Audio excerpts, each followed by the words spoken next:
കോശത്തെക്കുറിച്ച് പഠിക്കുന്ന ശാസ്ത്രശാഖയുടെ പേര് എന്താണ്? സൈറ്റോളജി. കോശം കണ്ടുപിടിച്ച ശാസ്ത്രജ്ഞൻ ആരാണ്? Robert hook.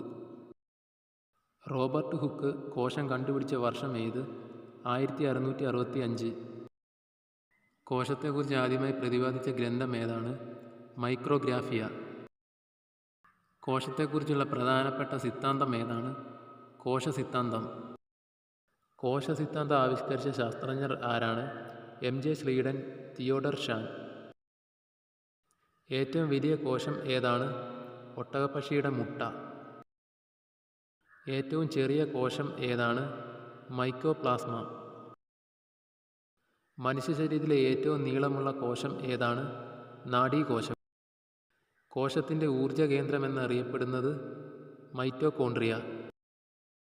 ഒരു കോശത്തിലെ എല്ലാ പ്രവർത്തനങ്ങളെയും നിയന്ത്രിക്കുന്ന കോശഭാഗം കോശമർമ്മം.